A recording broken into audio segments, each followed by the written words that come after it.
poetry is still, in some ways, the most pleasurable form of writing.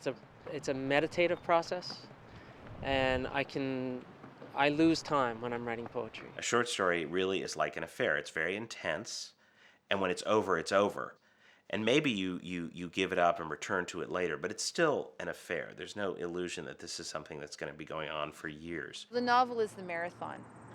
And, really the novelist is the one who's getting up every day and sitting at the computer and putting in the time and just really just going, trudging, plodding forward. With age, I lost some of the kind of long-term energy or long-term vision that leads you to write a long book, and found that a novella was concentrated and like a novel in that it can contain a lot, but not having to be carried on over quite so long a period. Actually, I got interested in film and writing screenplays, and they are pure structure, and the stories move. Well, they're told in 2 hours, right?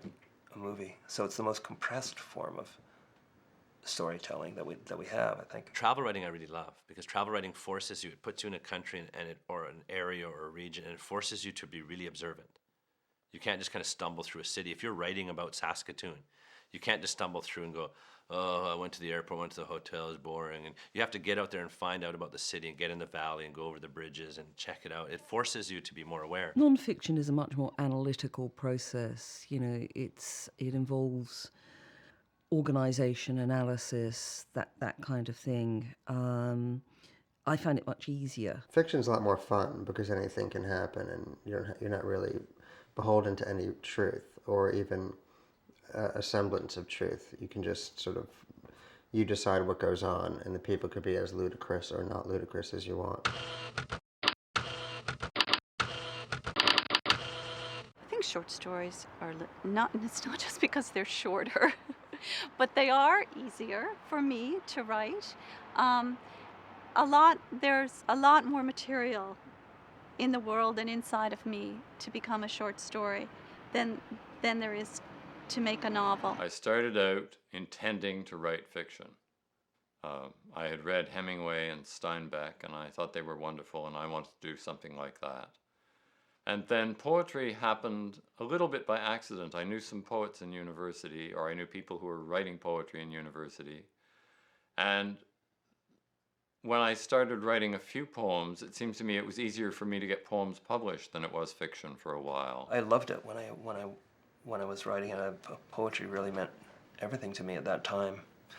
But I got very enthusiastic about novels, oddly enough, through Beckett, because I wrote a senior paper on Beckett when I was in college, and on Beckett's novels, which are not as well known as his plays.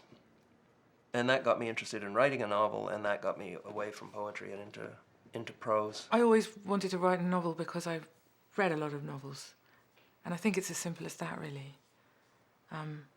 So my love is books, and I think that's why the desire to write in that form is there.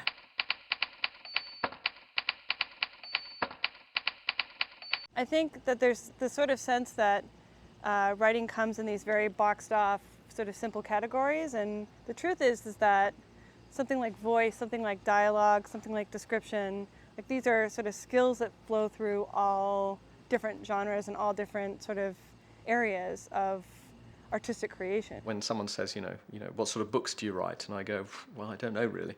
I put it down to sort of comedy, thriller, crime sort of stuff, really.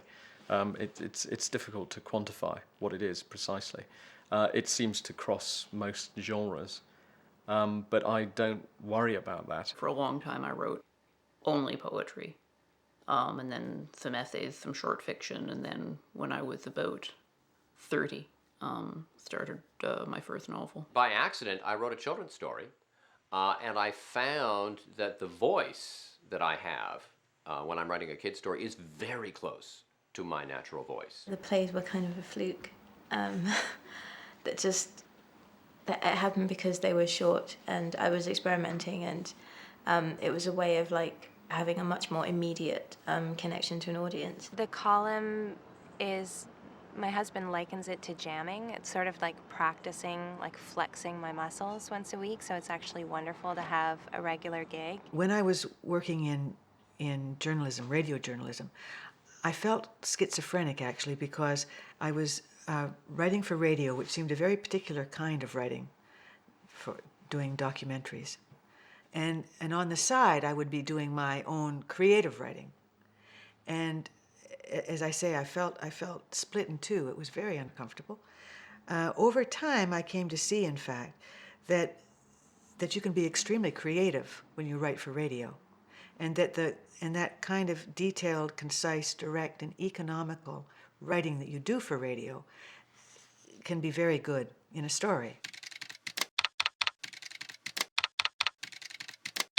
If I'm working on a book, I'll be able to do reviews or essays, but nothing major. But then again, it's sort of like, rubbing your stomach and patting your head at the same time. Some people can do it, some people can't. When I am really engaged in a novel, when I have an idea that I'm working on as a novel, I don't really do anything else, but I have long periods in between novels. I need a certain amount of time in between to rest and, as they say, fill up or whatever. And nonfiction, it's easier to write in that way. I mean, you can write, you have an idea, you do the research, you put it together. It doesn't take major amounts of inspiration. You're writing. So that's one of the reasons why I've tended recently to alternate fiction and nonfiction projects, because as I say, I like to write, and I can't be writing fiction all the time. I just can't do it. And there's a different audience. You're reaching a different audience. And I like the idea that that different audiences require of me different voices. And I have to access different ways of speaking in that kind of, when you're writing nonfiction. And it's enjoyable to stretch and to try and do different things.